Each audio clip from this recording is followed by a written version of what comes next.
guys, real quick, a little tutorial on how to use the pleat template. It's just a little bit more detailed than I was in the other video. I did provide this template. The link is in the description of the video, so go ahead and check that out. You can download it and print it.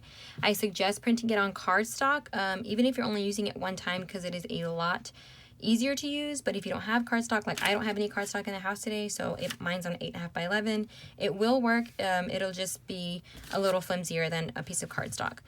So on the template, there is 2 guides for the type of way you're going to be folding. So this line here corresponds to this line, and you're going to fold forward. So basically that means you're going to be folding that way.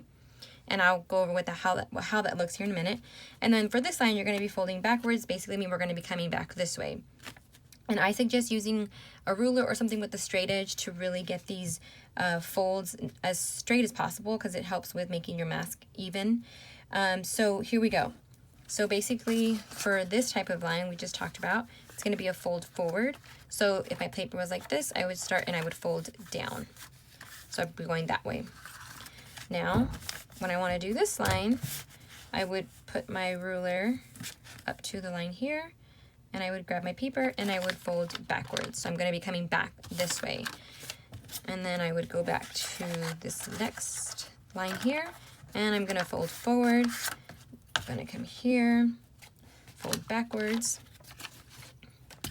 Going to come to the next one here, fold forward. And then for the very last one, I'm going to come here and fold backwards. When I have all my folds in, I go ahead and flatten it out, and there is the pleat template. So I have labeled it. This is the top of mask, and this will be the bottom of your mask.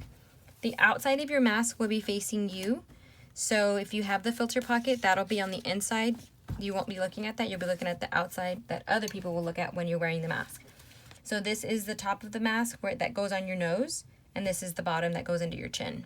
So I place that on top of my template, and I line it up as best as I can, and then I start just kind of grabbing the material and tucking it into that first fold. And then I kind of just hold it with my hand, and I start grabbing the next material and tucking it into the fold. And then I do the same thing here, last one, I tuck it and I fold.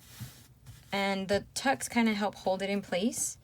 And then I move that out of the way, grab my iron, and I have it on high. Well, not have it on high. And you can do it based on whatever kind of fabric you're ironing. This is cotton, so high will work.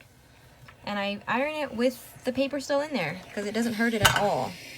And I slide it out, and then I just go over it one last time. I don't like to pin at all, so I feel like doing this makes it so when I go to iron it, I don't have to use any pins. It's very flat and pressed, and then I can run it through my machine and sew my last lines. Alright guys, if you have any questions, put them in the comments. I will be glad to answer them.